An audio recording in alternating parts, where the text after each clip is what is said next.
बिस्मिल्लाहिर्रहमानिर्रहीम। शुरू अल्लाह के नाम से जो बड़ा मेहरबान निहायत रहम वाला है। अस्सलाम वालेकुम गाइस। तो आज हम देखेंगे कि हमारे पास जो नॉर्मलाइजेशन है वो क्या होता है। तो नॉर्मलाइजेशन से पहले हम देख चुके हैं अनोमलीज क्या होती हैं, यानी कि हमारे पास डेटाबेस में जो भी प्रॉब्लम्स आती हैं उनको उनके सलूशन के लिए हम नॉर्मलाइजेशन का यूज़ करते हैं। तो अब हम जानते हैं कि नॉर्मलाइजेशन क्या होती है। तो normalization is the process of producing a simple and more reliable database structure is called normalization।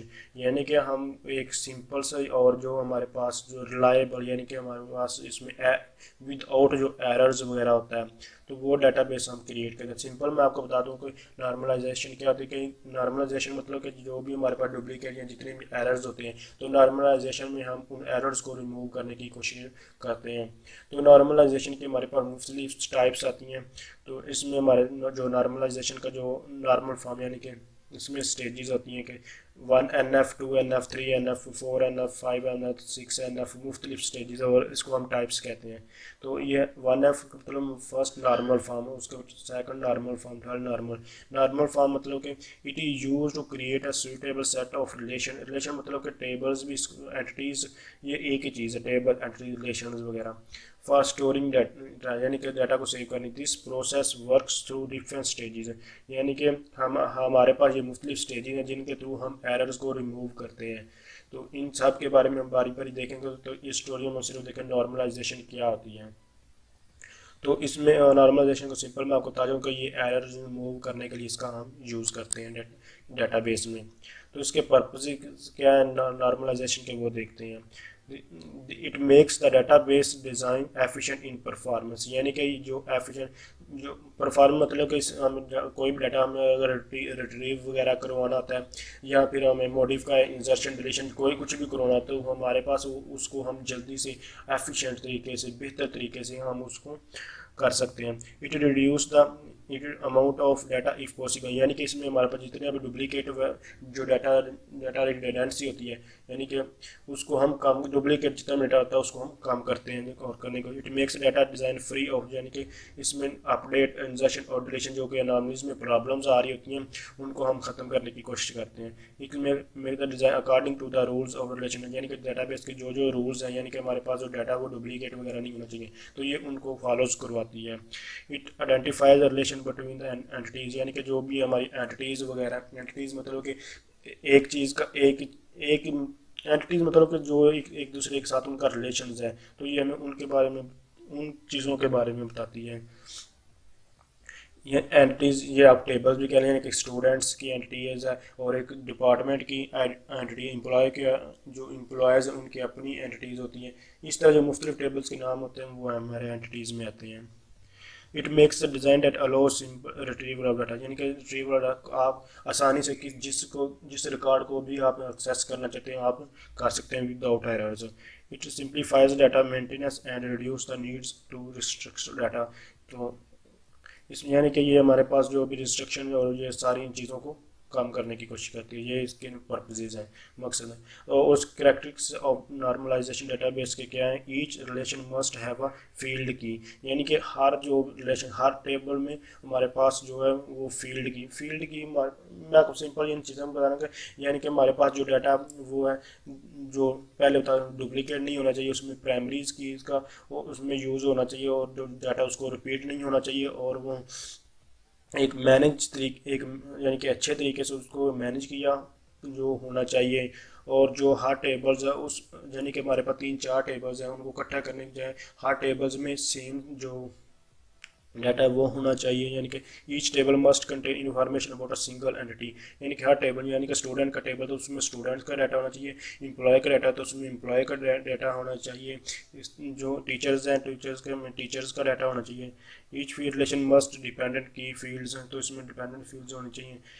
All all non field की, यानी कि ये हमारा प्राइमरीज की इसके बारे में कह रहा है कि प्राइमरी की होनी चाहिए और जिसमें प्राइमरी की नहीं है वो इंडिपेंडेंट यानी कि उनका एक दूसरे के साथ कोई भी तल्लक नहीं होना चाहिए। प्राइमरी की क्या है इसके बारे में हम देख चुके हैं। तो अब हम जो हमने नॉर्मलाइजेशन में हमने एग्जांपल देखी थी उसी एग्जांपल्स को हम लेते हैं और देखते हैं कि हमारे पास हम उस नॉर्मलाइजेशन में कैसे काम कर सकते हैं। अगर सॉरी जो अनामलीज में प्रॉब्लम आ रही थी तो उसको कैसे हम नॉर्मलाइजेशन का यूज़ करके हम काम कर सकते हैं।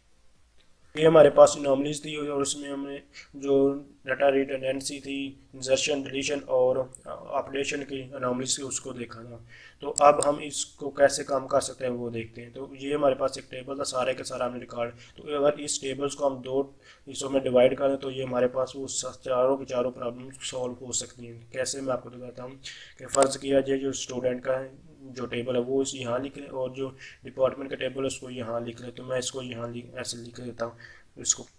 तो आप देख सकते हैं कि मैंने ये एक जो टेबल था इसी टेबल्स को डिवाइड करके दो पार्ट्स में, और वो कैसे जो हमारे पास एनॉमलीज यानी कि जो एरर्स वगैरह आ रहे थे उनको कैसे हमने सॉल्व कर लिया है।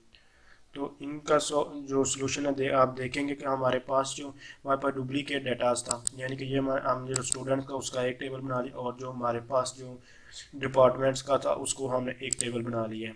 तो इसमें हमारे पास जो डुप्लीकेट डाटा आपको यहाँ देख सकते हैं कितना था, यानी कि जो रिडंडेंसी आ रही थी टेबल्स में पहली जो एनॉमलीज प्रॉब्लम की कि ये जो डिपार्टमेंट आईडी थी वो सारे के सारे जो नेम और एचओडी नेम ये सारे के सारे रिपीट्स हो रहे थे।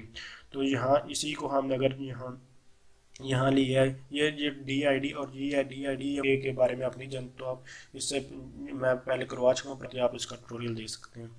तो इसमें सिर्फ आप देख सकते हैं मैंने क्या किया कि सिर्फ डिपार्टमेंट आईडी का उसके आईडी और एक बार ही उसको लिखा है। तो जो कि हमारे पास जो आप हमें पता था चल रहा है कि इस आईडी के थ्रू ये दोनों जो लोग हैं ये इसी जो डिपार्टमेंट से लग रहे हैं। इस तरह हमारे पास बहुत ज़्यादा, या ये तो इसलिए एक एग्जांपल के थ्रू आपको समझा रहा हूँ, अगर बहुत ज़्यादा आपके पास डाटा होता है तो उसमें ये इस तरह की चीज़ें हमें फिर बहुत हेल्प करती हैं। तो अब ये हम जो डाटा रिडंडेंसी थी उसके आपको समझ, उसके बाद हम देखते हैं कि हमारे पास जो डाटा यानी कि इनॉमलीज इंजर्शन इनॉमलीज की प्रॉब्लम आ रही थी वो क्या थी कि उसमें हमें जो जैसे कि ये प्राइमरी की थी और इसमें हमें जो ये आईडी हमारे पास अभी कोई भी स्टूडेंट नहीं था और ये डिपार्टमेंट हमारे पास एक नया आया था। तो हमने क्या करा, हमें ये एक फर्जी अपने पास ही कोई ना कोई स्टूडेंट का नेम हमें एंटर करना पड़ा कि हमारे पास कोई स्टूडेंट, जबकि हमारे पास कोई भी स्टूडेंट नहीं था। तो इसमें अगर हमारे पास फर्ज के ये वाला अभी स्टूडेंट यहाँ हमारे पास नहीं भी आया, ये जो थर्ड स्टूडेंट है, तो अगर इसको हम एंटर नहीं भी यहाँ करना चाहते तो हम ना करें। लेकिन हमारे पास जो डिपार्टमेंट है अभी हम फ़र्ज़ कीजिए हमारे पास कोई भी थर्ड स्टूडेंट नहीं आया, तो यहाँ हम लेकिन ये डिपार्टमेंट में हम ये रिकॉर्ड एंटर कर सकते हैं ईजी, जिसकी हमें ज़रूरत है। यहाँ हमें स्टूडेंट कोई भी एंटर करने की ज़रूरत नहीं होती। तो ये इस तरह ये हमारे पास जो इंजर्शन इनॉमली की वो भी प्रॉब्लम सॉल्व हो चुकी है। अब हम देखते हैं हमारे पास जो प्रॉब्लम डिलीशन इनॉमली की, यानी कि फ़र्ज़ किया हम यहाँ से एक रिकॉर्ड को डिलीट कर रहे थे, यानी या फिर हम ये हमारे पास जो फर्स्ट दो रिकॉर्ड्स थे वो हमारे पास जो 8th सेमेस्टर के स्टूडेंट वो चले गए, लेकिन हमारे पास जो डिपार्टमेंट वो तो था। तो लेकिन हमने ये जो स्टूडेंट ये चले गए थे तो हमने इनको डिलीट किया, तो ये हमारे पास डिपार्टमेंट भी डिलीट हो चुका था। लेकिन इसका सोल्यूशन ये हुआ कि हमें ये यहाँ से आप ये जो स्टूडेंट्स दोनों इनको यहाँ डिलीट भी कर दें, लेकिन हमारे पास जो डिपार्टमेंट है वो उसी तरह रहेंगे कि यहाँ हम ये कोर्स हम पढ़ा रहे हैं, बेशक हमारे पास स्टूडेंट है या नहीं, इससे हमारे पास कोई गर्ज नहीं है। उसके बाद हमारे पास तीसरी प्रॉब्लम जो आ रही थी वो यानी कि मॉडिफिकेशन डाटा की। फ़र्ज़ के यहाँ से हम ये जो एक data B S I T का यहाँ इसका नाम हमने कोई यानी कि उन्होंने स्टूडेंट्स दोनों ने डिपार्टमेंट चेंज कर लिया, तो इसका यहाँ से हमने कोई और department B S I mathematics या कुछ भी उसने चेंज किया, तो यहाँ भी हमें चेंज करना था, लेकिन हमें याद नहीं रहा, हमने नहीं चेंज किया। कोई भी प्रॉब्लम हो यानी कि मॉडिफिकेशन में हमें प्रॉब्लम आई, यहाँ जो डिपार्टमेंट आई डी थी उस वो हमें याद नहीं रही चेंज करनी, तो एक कर दी एक नहीं हमने किया, कोई मिस्टेक कर दी। तो इस प्रॉब्लम का भी जो ये प्रॉब्लम एनालिसिस में आ रही, तो उसमें क्या किया कि इसको जो सिंपल्स हमने जितने भी इस जो डिपार्टमेंट आईडी के स्टूडेंट्स हैं 203 के उनको हम एक बार ही लिख लिया, यानी कि हम ये हमारे पास जितने भी स्टूडेंट्स हैं 203 के उनका डिपार्टमेंट हमने सेम लिख लिया। तो ये हमारे पास जो मॉडिफिकेशन की प्रॉब्लम वो भी सॉल्व हो चुकी है। तो इस तरह हमारे पास जितनी भी हम नॉर्मलाइजेशन का यूज़ करते हैं प्रॉब्लम को सॉल्व कर, ये नहीं हम कहते हैं हमारे पास सारी की सारी प्रॉब्लम सॉल्व हो जाती हैं। ये कुछ डेटा डुप्लीकेट भी थोड़ा लेकिन बहुत ही रेयर में आ रहे हैं, हम लेकिन उस हिसाब से नहीं है जैसे कि हमारे पास पहले प्रॉब्लम्स आ रही। तो इसलिए सारी प्रॉब्लम को हम सॉल्व तो नहीं कर सकते, लेकिन उसमें बहुत प्रॉब्लम को कम करें। तो इसमें ये तो सिर्फ मैं सिंपल आपको समझाया, लेकिन इसमें हमारे पास first normal form, second normal form, third normal form and fourth, fifth, seventh, इस तरह ये चलती आ रही हैं जैसे जैसे। लेकिन फर्स्ट जो शुरू में आई थी वो 3 नॉर्मल फॉर्म्स ही, लेकिन हम मोस्टली जो यूज़ करते हैं वो फर्स्ट 3 नॉर्मल फॉर्म का यूज़ करते हैं। तो ये कौन क्या होती है नॉर्मल फॉर्म, इनका कैसे तीनों नॉर्मल फॉर्म या सारी के नाम कैसे यूज़ करते हैं, इसके बारे में आने वाले हम ट्यूटोरियल्स में देखेंगे। यहाँ सिर्फ आपको समझाना कि नॉर्मलाइजेशन क्या आता है, यानी कि जो हमारा अगर हमारे पास देखा जो स्ट्रक्चर है, अगर हम डिज़ाइन अच्छा होगा तो हमारा जो डाटाबेस का वो भी हमारे पास अच्छा होगा, यानी कि हमारा क्वेरीज वगैरह लिखने भी, हमें डाटा रिट्रीव करने में भी ईजी हम होंगे। तो अगर आप समझें कि ये वीडियो हेल्पफुल है तो इसको लाइक कीजिए, और अगर आपको IT के रिलेटेड किसी भी किस्म की कोई भी प्रॉब्लम हो तो आप कमेंट्स कीजिए, मैं उसको आपको सोल्यूशन देने की कोशिश करूँगा। थैंक्स फॉर वॉचिंग, अल्लाह हाफिज़।